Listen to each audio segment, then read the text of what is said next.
Force powers are the cornerstone of what the Jedi are to most Star Wars fans. No matter how much we learn about Jedi ideology, it's hard to get out of the habit of thinking about Jedi in terms of lightsabers and magic tricks. And there's a simple reason for that. Those are what make the Jedi cool. Force powers are indisputably awesome, and we've talked a fair bit in the past about the various techniques the Jedi and their Sith rivals used, but what was the best Force power? Was it a Jedi ability or a Sith one? In this video, we'll be answering those questions.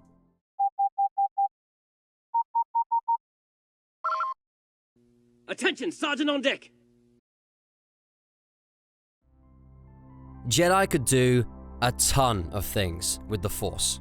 Telekinesis and its various subsets are the most obvious Jedi powers, but there were also all manner of mind-affecting powers and healing techniques that the Jedi made use of.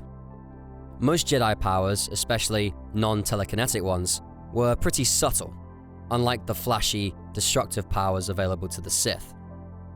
That's because most Jedi powers, with the notable exception of telekinetic abilities, were usually defensive in nature, or not combat-oriented at all. Whereas the Sith used the Force to crush their enemies, the Jedi preferred to use it to build up their allies. Abilities like Force Aura, Force Valor, and Force Speed were constructive in nature, boosting the skills and physical capabilities of a Jedi or their allies, standing in contrast to Sith techniques like Force Lightning or Force Plague.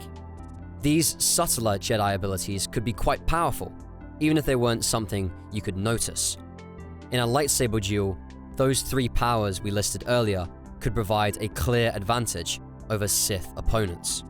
Of course, the Sith had Force abilities of their own, many of which you're surely familiar with. Along with a more aggressive set of telekinetic techniques, they also had devastating abilities like Force Lightning. More obscure Sith techniques were even more powerful, allowing the user to drain the life forces of living beings or create vivid hallucinations out of an opponent's nightmares. The obscure arts of Sith alchemy and sorcery, which set the Sith apart from other dark side groups, allowed the Sith to warp life itself. But none of these powers we've discussed so far were actually the best. There was another power, a Jedi power, that was better than any other, one that most fans probably haven't considered. To understand it, we need to look at the Force in a bit of a different light. That's because looking at the abilities granted by the Force as powers is honestly the wrong approach. Tapping into the Force for any purpose was far more dynamic than just casting a spell or something like that. It was exploitation of the interconnection of the universe. Let's take a step back and consider the Force as a whole. Yoda described the Force in the following way. Life creates it, makes it grow. Its energy surrounds us and binds us. Luminous beings are we, not this crude matter. You must feel the Force around you, here, between you, me, the tree, the rock, everywhere.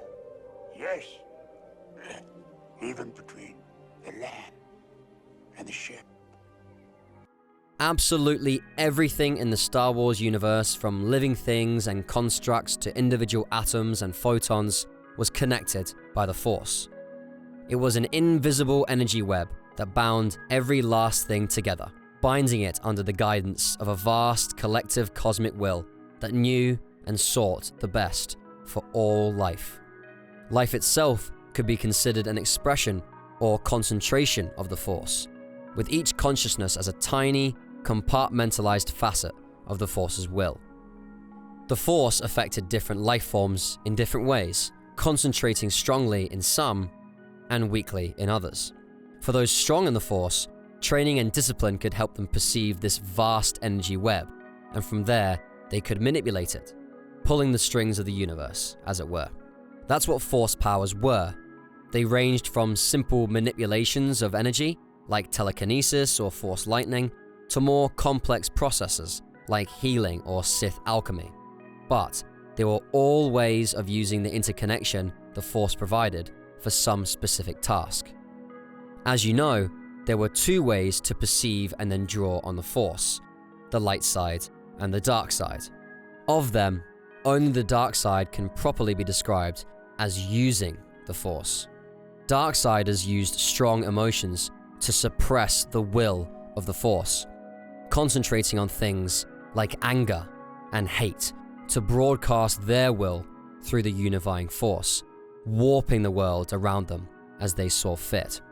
But the Jedi didn't really use the Force per se, they let the Force use them.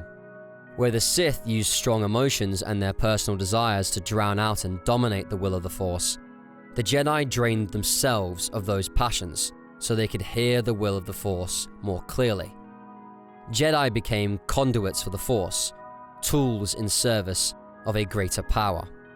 In casual use, this was to a minor degree. For a simple act of telekinesis, for example, Jedi would just have to put aside their passions and concentrate a little until they achieved a degree of harmony with the Force, at which point they would be able to draw on it as they saw fit. This was seen as non-ideal by the Jedi, as it involved direction from the individual's will instead of the will of the Force, but it was often necessary in complex situations. But proper use of the light side, as the Jedi would see it, was a bit of a different story. It was less a power or technique and more a state of being, a way of achieving complete unity with the Force. This state, oneness with the Force, is what we would consider the best Force power. One particular bit from the Revenge of the Sith novelization provides a spectacular overview of oneness with the Force. We've used bits of it before, but today we're going to be including the full passage. Obi-Wan doesn't even need to reach into the Force. He has already let the Force reach into him. The Force flows over him and around him as though he has stepped into a crystal pure waterfall lost in the green coils of a forgotten rainforest. When he opens himself up to that sparkling stream, it flows into him and through him and out again without the slightest interference from his conscious will. The part of him that calls himself Obi-Wan Kenobi is no more than a ripple, an eddy in the pool into which he endlessly pours. There are other parts of him here as well.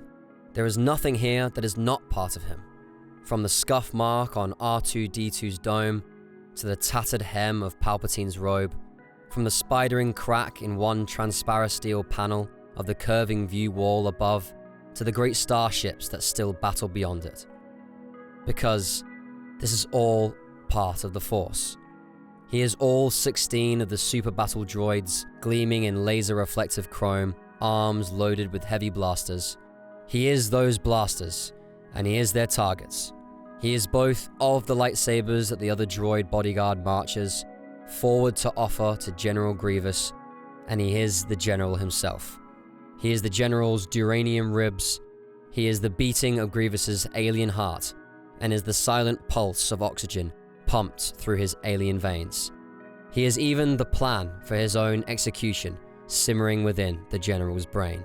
He is all of these things, but most importantly, he is still Obi-Wan Kenobi. That is why he can simply stand, why he can simply wait. He has no need to attack, nor to defend. There will be battle here, but he is perfectly at ease, perfectly content to let the battle start when it will start, and let it end when it will end, just as he will let himself live or let himself die. This is how a great Jedi makes war. This is why the Jedi were so powerful, not because of what they could do, but because of what the Force could do for them. Use of the Force as Darksiders do, or in a less ideal light side manner, was limited by the imagination and perceptions of the user, the extent to which they could conceptualize the grand totality of the Force. But when Jedi became one with the Force, this inhibition was removed because they didn't need to perceive the Force. They became conduits for the Force. They could do anything, but it was more than that. They were everything, in a very real sense. It's like omnipotence, but decentralized. When a Jedi achieved oneness with the Force, there was nothing that was beyond their ability. No stray thought their enemies could have that would escape their notice. This sort of ability would drive most beings mad with power, but because the only way to achieve this state was through draining oneself of all emotion and motivation, it wasn't an issue for a Jedi, who would use their abilities to do exactly what the Force needed, no more, no less. There was no power in the universe, not in the Force or via technology, that was stronger than the light side in its truest form, because all things were part of the Force, and no individual will could overcome the unity of the universe. No enemy can overcome you. That might have been a bit of an anticlimactic answer for some of you, but hey, there are plenty of other cool Force powers out there that might seem more interesting. If there are any in particular you'd like us to do a video on, feel free to let us know in the comments below.